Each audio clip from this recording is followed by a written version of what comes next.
শেখ হাসিনাকে ফেরত দেব না।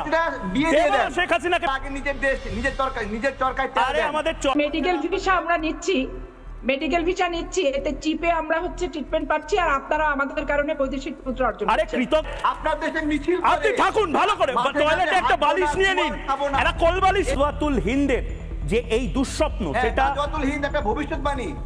এই তো হতে আসো বাবা, আপনাদের পরিণাম ভোগ করতে হবে। পরিণাম গাজওয়াতুল হিন্দের পরিণাম আপনারা হারবেন, ফেরত দেব না।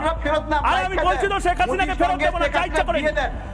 মলম্ময়ক বিধ্বস্ত তারেকের যুক্তির কাছে, অতঃপর পলায়ন। ভারতের কলকাতার রিপাবলিক বাংলার ব্যাপক সমালোচিত ও বিতর্কিত সংবাদ উপস্থাপক ও সাংবাদিক ময়ূক রঞ্জন ঘোষ সম্প্রতি এক টকশোতে বাংলাদেশের গণ অধিকার পরিষদের যুগ্ম সচিব মোহাম্মদ তারেক রহমানের যুক্তির কাছে বিধ্বস্ত হয়ে পলায়ন করেছেন। মলম ও হকার সাংবাদিক খ্যাত ফ্যাসিস্ট হাসিনার এই দোসরের শোচনীয় পরাজয়ের ভিডিও সামাজিক যোগাযোগ মাধ্যমে ভাইরাল হয়েছে। টকশোতে তারেক রহমান বলেন, আমাদের বাংলাদেশ আমরাই চালাবো, ভারত নিজেদের চরকায় তেল দেয়। যারা নিজেদের টয়লেটের সমস্যায় সমাধান করতে পারে না, তারা কেন বাংলাদেশকে নিয়ে নাক গলায়? তারেক যুক্তি দিয়ে আরো বলেন, আমার বাসায় 3টা টয়লেট আছে, আমাকে দেখান তো আপনার অফিসে অন্তত একটা টয়লেট আছে কিনা।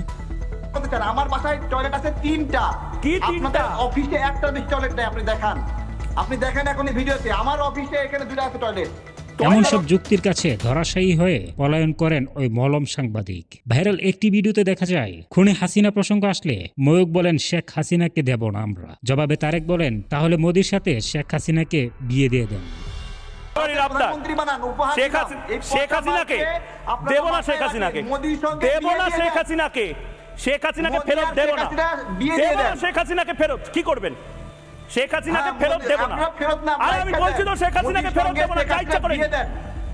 নেটিজেনরা টকশোটি শেয়ার করে লিখেছেন, দুর্দান্ত একটা টকশো দেখলাম। ময়ূক রঞ্জনকে সঠিক জবাব দেওয়ার জন্য গণ অধিকার পরিষদের তারেক রহমানকে ধন্যবাদ। উল্লেখ্য, আওয়ামী লীগ সরকারের পতনের পর থেকেই বাংলাদেশ বিরোধী অপপ্রচার ও সাম্প্রদায়িক উস্কানি ছড়িয়ে আসছেন কলকাতার বিতর্কিত সাংবাদিক ময়ূক রঞ্জন ঘোষ। ইসলামী মৌলবাদ কি? বলা হয় অমুসলিম যা কিছু সব মুছে ফেলার চেষ্টা। বাংলাদেশ নিয়ে মিথ্যা, বানোয়াট ও উদ্দেশ্য প্রণীত বিভিন্ন অঙ্গভঙ্গির মাধ্যমে সংবাদ উপস্থাপন করায় সম্প্রতি দর্শক মহলের নজরে আসেন তিনি। কথা বলবো, সে তো রাষ্ট্রনেতা হওয়ারই যোগ্য নয়। এ হয়তো ক্রিকেট খেলতে পারে, এ হয়তো বই লিখতে পারবে। অনেকেই তার উপস্থাপনাকে অতিরঞ্জিত ও উদ্দেশ্য প্রণীত বলে অভিযোগ করেছেন। বাংলাদেশে বর্তমানে তাকে নিয়ে সবচেয়ে বেশি ব্যঙ্গ ভিডিও বানানো হয়। প্যান্টের পকেটে রাখবো, এই অশিক্ষা কোথায় রাখবো? প্লিজ হয়ে যাও, তুমি কোন পকেটে রাখবা সেইটা আমি তোমাকে দেখাবো।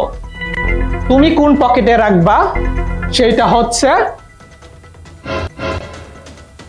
যেই পকেটে তোমার টাকা আছে, তুমি মাথাটা সরাও। তোমার মাথায় কি আছে সেটা আমরা দেখি।